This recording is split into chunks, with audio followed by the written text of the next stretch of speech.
آپ کی خاطر بنائے دو جگہ اور اپنی خاطر جو بنایا آپ ہے۔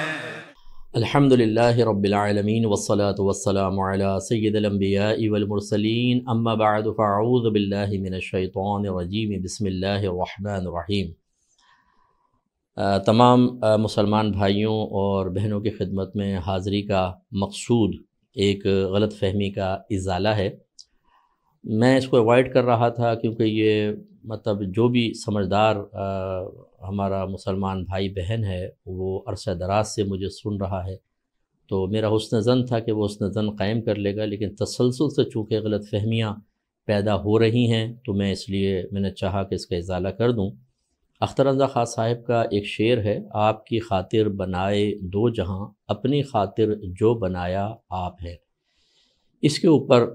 یہ میرے جمعے کے بیان کے بعد ہمارا ایک سیشن ہوتا ہے، کویسچن آنسر سیشن مختصر سا، اس میں نے ایک جواب دیا تھا جس پر اعتراض پیدا ہوا۔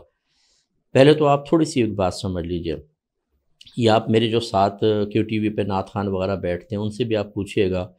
کہ میں جو عام قسم کے شعراء ہوتے ہیں جن کے شعر اکثر خلاف شرع ہوتے ہیں میں ان کو منع کرتا ہوں، اور کوشش یہ ہوتی ہے کہ ہمارے جید اور اچھے علماء خصوصاً آقا نعمت امام اہل سنت امام احمد رضا خان علیہ رحمۃ الرحمہ، اسی طرح مولانا حسن رضا خان صاحب ہیں، اختر رضا خان صاحب ہیں اور دیگر، ان کے اشعار پڑھے جائیں، اور یہ آپ معلوم کر سکتے ہیں۔ تو ایک تو یہ تناظر کہ اس قسم کے اشعار کہ اگر ہمیں کوئی شک ہو کہ یہ کسی غیر عالم کا شعر ہے تو میں اس کو اکثر روک دیتا ہوں اگر اس میں کوئی چیز ایسی ہوتی ہے تو۔ دوسرا، ہمارا مسجد کا ذرا ماحول آپ سمجھیے، ہمارے پاس اطراف میں تمام آفیسز ہیں، پڑھے لکھے لوگ آتے ہیں، اور میں اس طرح کی مختلف چیزوں پہ کلام کرتا ہوں، لوگ اپنے کویسچن ہمیں بھیجتے ہیں جس میں بہت سے اعتراضات بھی ہوتے ہیں، اختلافی مسائل بھی ذکر کیے جاتے ہیں اور ہم اس کے جواب دیتے ہیں۔ تو اب اسی تناظر میں یہ شعر میرے پاس پیش کیا گیا۔ پہلے میں بتا دوں کہ اللہ کا بڑا کرم ہے کہ نہ میں جھوٹ بولتا ہوں اور نہ مجھے کسی کا خوف ہے۔ حضرت ابن عباس رضی اللہ تعالی عنہ کی روایت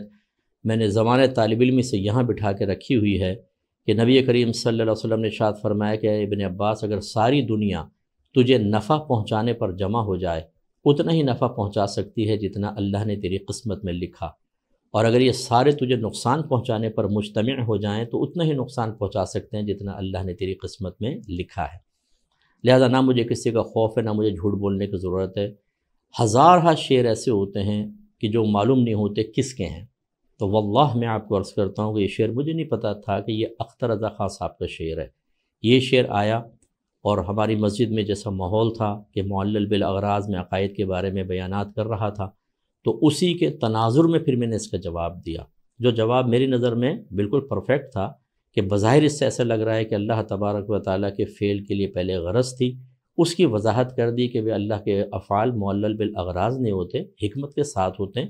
لیکن جب وہ ظہور پذیر ہوتے ہیں تو ہزارہ ان کے ساتھ غرضیں وابستہ ہوتی ہیں۔ پھر میں نے ایک جملہ یہ کہا کہ اس شعر کو پبلک میں نہ پڑھا جائے،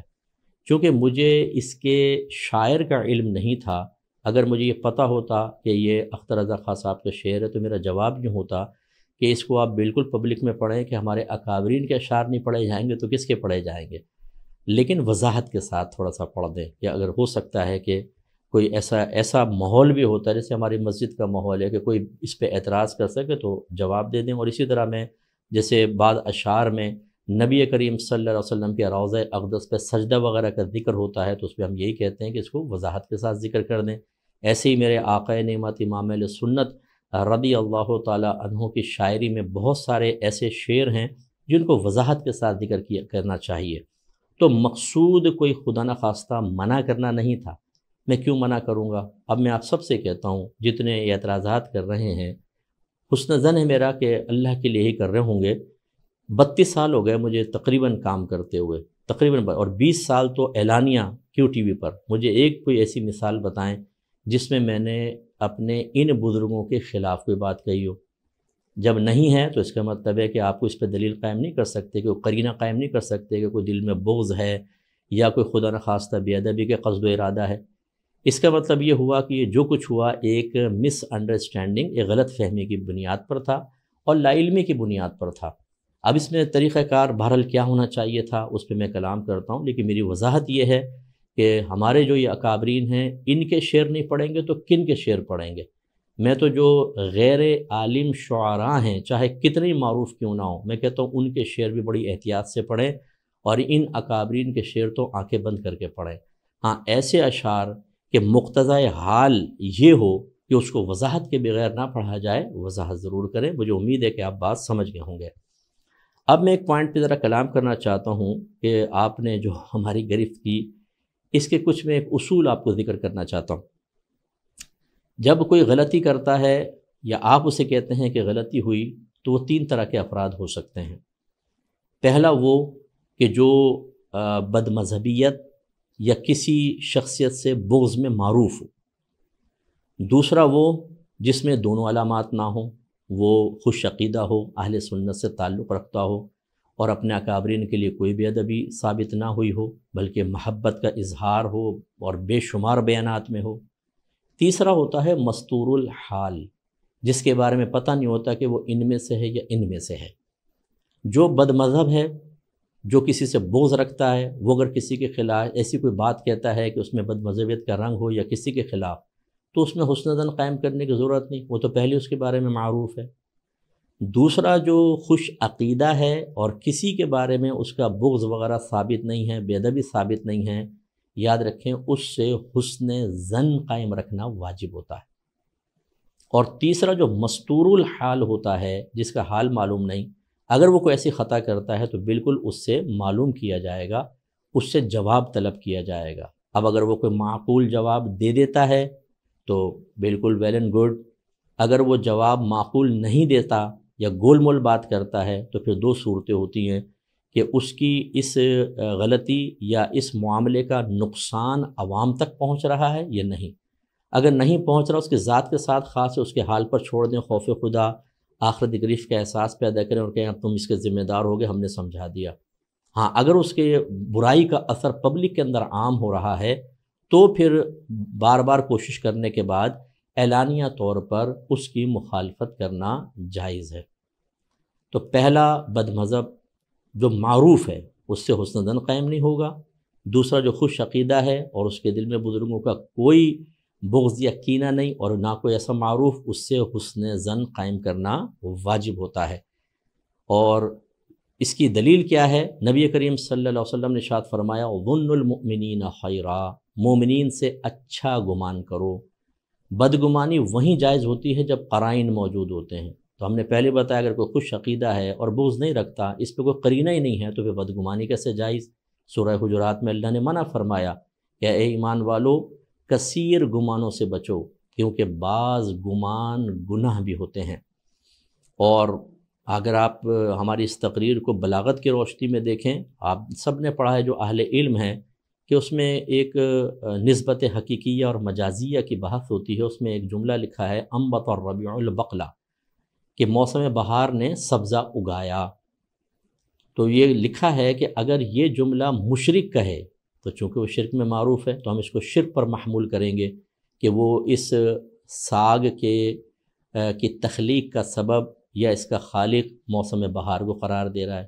لیکن اگر موحد یہ جملہ کہے تو ہمیں حسن ظن قائم رکھنا ہوگا اور اسے نسبت مجازیہ پر محمول کریں گے۔ اہل علم سے یہ مخفی نہیں ہے۔ اس کا مطلب ہوا اب ہماری پوزیشن دیکھ لیں، اللہ کا کرم ہے کہ میں اہل سنت سے تعلق رکھتا ہوں اور عرصہ دراز سے میں 20 سال تو مجھے ٹی وی پر پروگرام کرتے ہوئے ہوگا، اور ایک نہیں بے شمار میں نے پروگرام کیے ہیں۔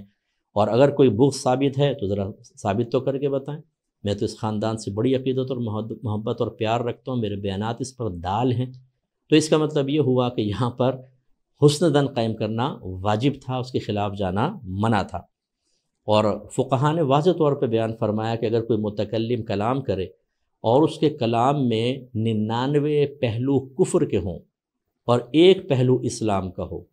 تو اسلام کے پہلو کو فوقیت دے کر اس پہ حکم کفر نہیں لگایا جائے گا۔ آپ اندازہ کریں 99 پہلو کفر کے اور ایک پہلو اسلام کا، اسی کو فوقیت دی جائے گی۔ یہ ہوتا ہے طریقہ کار کہ کسی سے اگر آپ کو ایسی چیز محسوس ہو تو سب سے پہلے اس کے ساتھ حسن ظن قائم کرے اور پھر اسے ایک وضاحت کا موقع دیا جائے۔ اب میں دین کا درد رکھنے والوں سے کچھ کویسچن کرنا چاہتا ہوں۔ پہلا یہ کہ کسی کو وضاحت کا موقع دیے بغیر گرفت کی کوشش کرنا، پھر علانیہ اس کے کردار اور عزت پر حملہ کرنا، ہزاروں لوگوں کو غیبتوں اور چغلیوں، بدگمانیوں اور دیگر حرام کاموں میں مبتلا کر دینا، یہ شرعاً جائز ہے یا حرام اور گناہ کبیرہ؟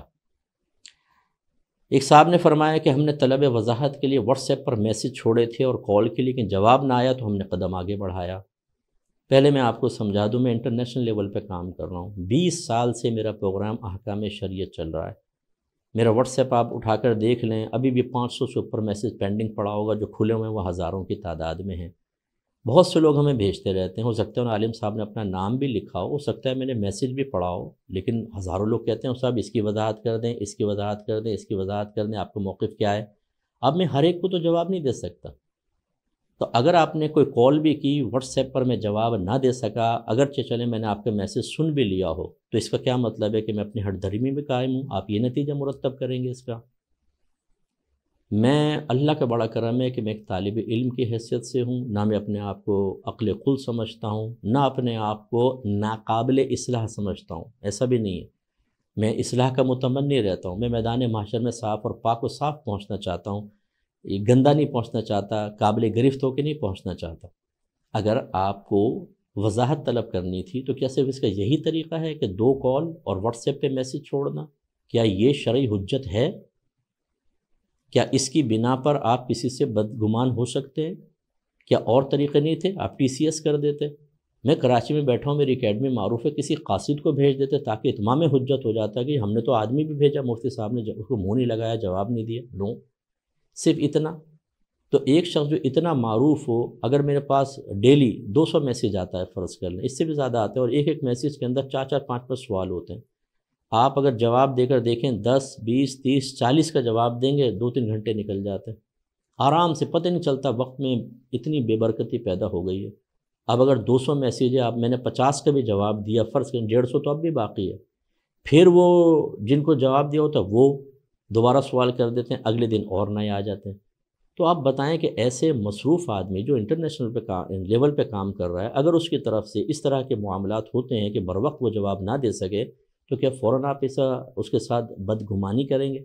آپ کوئی اور ذریعہ اختیار کر لیتے، لیکن بہرحال ایسا نہیں کیا گیا، اور یہ میرے نزدیک بالکل درست نہیں ہے۔ میرا کویسچن یہی ہے کہ کیا صرف اتنا 2 کالز یا واٹس ایپ پہ میسیج،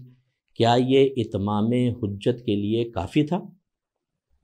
اب میں آپ سے ذرا سوال کرتا ہوں، اعلیٰ حضرت امام اہل سنت رضی اللہ تعالیٰ عنہ نے جن لوگوں کے خلاف کفر کا فتویٰ جاری کیا،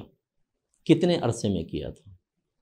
حالانکہ جب جاری کیا تو اس میں لکھا ہے کہ من شک فی کفرہ فقد کفر، کہ اتنا واضح اس میں کفر تھا ان عبارات کے اندر کہ جو ان کے کفر میں شک کرے وہ بھی کافر۔ اس کے باوجود اعلیٰ حضرت نے میری معلومات کے مطابق تقریباً 30 سال تک انتظار کیا ہے، مسلسل ان کو وضاحت کا موقع دیا کہ ہو سکتا ہے کہ وہ معقول تعویل کر لیں اور میں پھر اس کے اوپر حکم شرع مرتب کروں، لیکن جب اتنا طویل عرصہ گزرا کوئی معقول وضاحت نہیں آئی، اور اس کا نقصان عوام میں بہت تھا کیونکہ حکم کفر اور اسلام کا مسئلہ تھا، تو آپ نے اس پہ حکم کفر جاری کیا۔ میں آپ سے سوال کرتا ہوں، مجھے بتائیں کہ اگر میں نے ایک شعر کو میں وضاحت کر چکا ہوں، اگر خدا نہ خواستہ میں جان بوجھ کر بھی کرتا، فرض کر لیں وہ، اور ایک طرف ایسا کفر جس کے بارے میں اعلیٰ حضرت فرمائیں کہ جو اس کے کفر میں شک کرے وہ بھی کافر ہے، اس میں جب اس میں 30 سال تک اعلیٰ حضرت جیسی شخصیت نے ویٹ کیا، تو آپ اس میں اتنے بے قرار ہو گئے کہ آپ نے فوراً عوام الناس کو کے اندر یہ عام کر کے اور بدگمانیوں اور غیبت و چغلیوں کے دروازے کھول دیے۔ اس پہ ذرا توجہ کریں، ہونا ہی چاہیے تھا، آپ رجوع کرتے، مجھے وضاحت کا موقع دیتے، اس کے بعد آپ کوئی معاملہ کرنا چاہتے کرتے، لیکن بہرحال اب آخرت میں آپ اس کے ذمہ دار ہیں۔ اب مجھے ذرا یہ بتائیے، میں نے وضاحت کر دی، مجھے نہیں پتہ تھا کہ یہ اختر رضا خان صاحب کا شعر ہے، میں نے اس کو ایک عام شعر کی طرح لے کر اور صرف اس لیے منع کیا میرے مسجد کا ماحول ایسا ہے۔ چلیں مسجد کے ماحول سے بھی قطع نظر، مراد یہی تھی کہ اس قسم کے شعر پڑھے نہ جائیں، عام شعراء کے میرا ذہن میں تھا، اور اگر پڑھا جائے تو وضاحت کے ساتھ پڑھا جائے۔ اب میں آپ سے کویسچن کرتا ہوں کہ میں نے تو وضاحت کر دی، اب بتائیے کہ مجھ پر توبہ واجب ہے یا میری وضاحت کے بغیر اس پر کلام کر کے جو لوگوں میں اتنے مسائل پیدا ہوئے ان پر توبہ واجب ہے؟ اعلیٰ حضرت نے ایک امام کے بارے میں ارشاد فرمایا جس نے مسلمانوں پر بلا ثبوت الزام لگایا تھا، بلا ثبوت، آپ نے بھی ثبوت نہیں، آپ نے وضاحت کا موقع دیے بغیر کیا۔ اعلیٰ حضرت نے کیا حکم جاری کیا؟ فتاوی رضویہ جلد نمبر 6 کے اندر ہے۔ سوال یہ تھا، سوال تھا کہ اس نے اعلانیہ طور پر کچھ مسلمانوں پر بیان کرتے ہوئے تہمت لگائی امام صاحب نے۔ اعلیٰ حضرت نے فرمایا پھر بھی اس قدر میں شک نہیں کہ اس نے وہاں کے عام مسلمان مردوں بیویوں کی حرمت پر دھبا لگایا اور اسے خاص مجلس وعظ میں کہہ کر مسلمانوں کو ناحق بدنام کرنے اور ان میں اشاعت فاحشہ کا بوجھ اپنی گردن پر اٹھایا اور بکثرت مسلمانوں کو بلا وجہ شرعی ایذا دی۔ رسول اللہ صلی اللہ علیہ وسلم ارشاد فرماتے ہیں کہ من آذا مسلمن فقد آذانی ومن آذانی فقد آذى اللہ، جس نے کسی مسلمان کو ناحق اذیت دی اس نے مجھے اذیت پہنچائی، اور جس نے مجھے اذیت پہنچائی گویا کہ اس نے اللہ تبارک و تعالیٰ کو اذیت پہنچائی۔ الطبرانی المعجم الاوسط حدیث نمبر 3607۔ پھر اعلیٰ حضرت لکھتے ہیں کہ اللہ تعالیٰ ارشاد فرماتا ہے ان الذین یحبون، بے شک وہ لوگ جو محبوب رکھتے ہیں، ان تشیع الفاحشۃ فی الذین آمنوا، کہ ان لوگوں میں جو ایمان لائے ان میں فحش چیز عام ہو جائے، لہم عذاب علیم فی الدنیا والآخرہ، تو ان کے لیے دنیا اور آخرت میں عذاب ہے۔ اس کا مطلب یہ ہوا کہ مسلمانوں کے اوپر تہمت لگانا، ان کو مجلس وعظ میں ذکر کرنا، یہ اشاعت فاحشہ میں آتا ہے، اور اس کی میں آگے اور آپ کو وضاحت کرتا ہوں۔ جب اس پر اعلیٰ حضرت فرماتے ہیں کہ جب اس پر دونوں جہان میں عذاب شدید کی وعید ہے تو یہ بھی کبیرہ ہوا، اور مرتکب کبیرہ فاسق ہے، اور یہ فسق بالاعلان برسر مجلس وعظ ہوا، یعنی اعلانیہ طور پر، تو اس وجہ سے وہ بھی فاسق معلن ہوا۔ اب آپ فیصلہ کریں کہ میرا قصور بڑا تھا یا آپ نے جو کیا وہ قصور بڑا ہے۔ میں کسی کی گرفت کا ارادہ نہیں ہے، میں اپنے مسلمان بھائی بہنوں کو نہیں چاہتا کہ وہ خدا نخواستہ شیطان کے بہکائے میں آ کے وہ کام کریں کہ میدان محشر میں بچ جاؤں اور آپ پھنس جائیں۔ اب میں ذرا ایک اور آپ کو بات کہتا ہوں، ذرا غور سے آپ سنیے گا۔ اعلیٰ حضرت کی تعلیم کیا ہے؟ اگر علماء اہل سنت سے کوئی لغزش بھی ہو جائے، یہاں لغزش نہیں ہے، مس انڈرسٹینڈنگ ہے جو میں نے وضاحت کر دی، فرض کر لیں آپ اس کو لغزش کا نام بھی دے دیں گے، غلطی کی مفتی صاحب آپ نے۔ اعلیٰ حضرت امام اہل سنت رضی اللہ تعالی عنہ کی علماء اہل سنت کی غلطی سامنے آنے پر کیا تعلیم ہے، ذرا غور سے سنیے گا۔ خصوصاً جو ہمارے پڑوسی ملک کے بھائی بہن ہیں جو اختر رضا خان صاحب رحمۃ اللہ علیہ کی محبت میں مجھ پر مسلسل اٹیک کر رہے ہیں، تو اختر رضا خان صاحب تو نچلے درجے کے ہیں، میں ان سے اوپر کے درجے اعلی آقا نعمت امام اہل سنت رضی اللہ تعالی عنہ کی تعلیم آپ کو عرض کر رہا ہوں، ذرا غور سے سنیے گا۔ اور اس تعلیم کا تقاضا یہ ہے کہ آپ اس کو قبول کریں، کیونکہ اس خاندان سے آپ محبت کرتے ہیں، میں بھی کرتا ہوں، آپ بہت زیادہ محبت کرتے ہیں، تو اس تعلیم کو قبول کریں اور اس کی روشنی میں اپنا احتساب کریں کہ آپ ٹھیک کر رہے ہیں یا نہیں، یا آپ نے ٹھیک کیا تھا یا غلط کیا تھا۔ آئیے دیکھتے ہیں۔ دیکھیں اعلیٰ حضرت نے جو ثابت کیا ہے، جو بات بیان کی ہے، وہ ایک مجرم کے بارے میں، ملزم کے بارے میں نہیں ہے۔ جب تک ایک الزام لگتا ہے ملزم ہے، جرم ثابت ہو جائے تو مجرم ہے۔ آپ نے مجھے ملزم تو بنایا، مجرم ثابت نہیں ہوا کیونکہ میں نے وضاحت کر دی۔ اگر مجرم ثابت ہوتا اس کے بارے میں اعلیٰ حضرت کیا کہہ رہے ہیں، تو اب آپ کے لیے سوچنے کا وقت یہ ہے کہ جب مجرم کے بارے میں اعلیٰ حضرت یہ کہہ رہے ہیں تو ملزم کے بارے میں جب آپ ایسا کریں گے تو کیا ہوگا، سنیے۔ اعلیٰ حضرت فرماتے ہیں اور اہل سنت سے بتقدیر الہی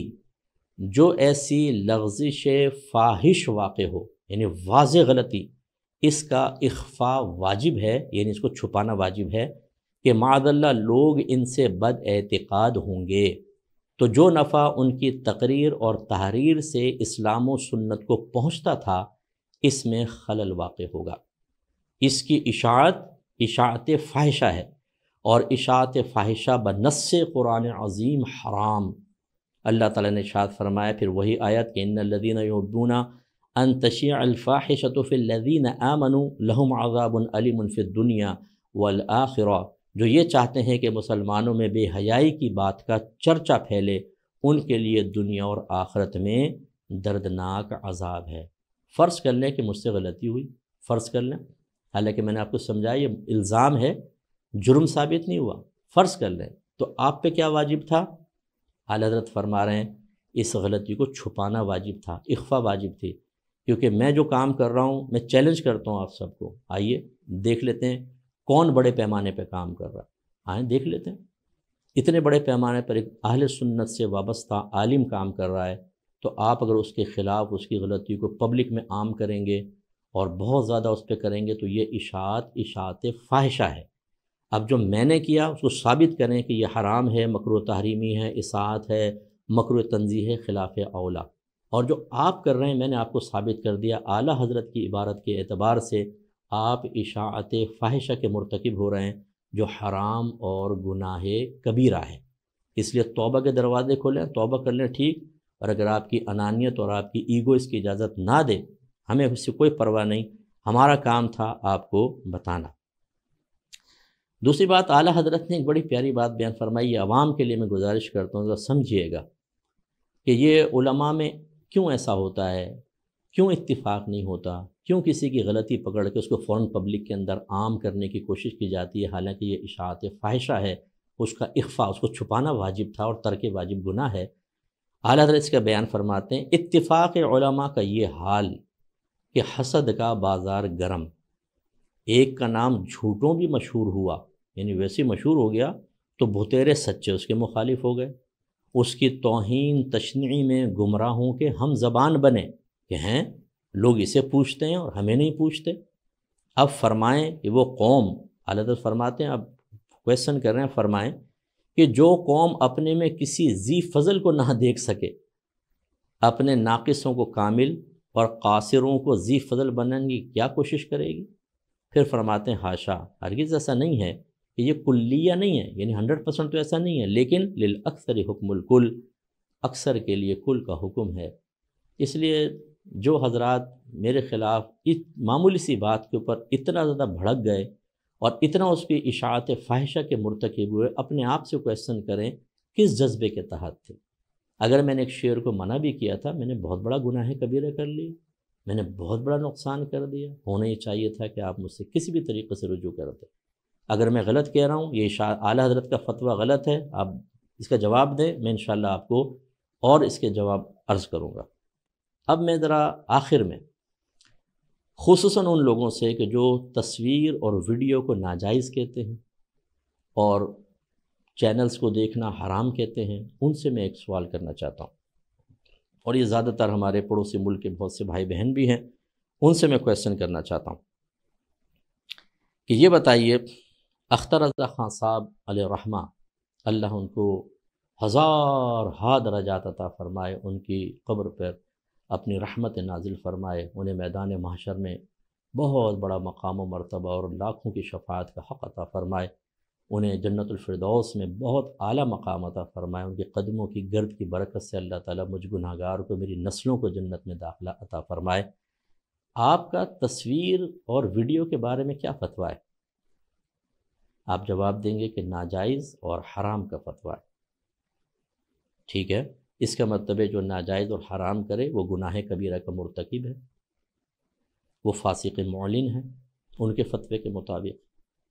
اور وہ امامت کا حقدار نہیں ہے، وہ بیعت کا حقدار نہیں ہونا چاہیے، یہی ہے۔ اب میں آپ سے پوچھتا ہوں، خصوصاً جو حضرات، آپ نے میرے خلاف تو بولا، اب میں آپ سے گزارش کرتا ہوں، جو اختر رضا خان صاحب کے فتوے کے خلاف جاتے ہوئے کلپس بناتے ہیں، ویڈیوز بناتے ہیں، یہ چینلز پر آتے ہیں، لیکن آپ کی تائید میں بول رہے ہیں، ان کے بارے میں آپ کا کیا خیال ہے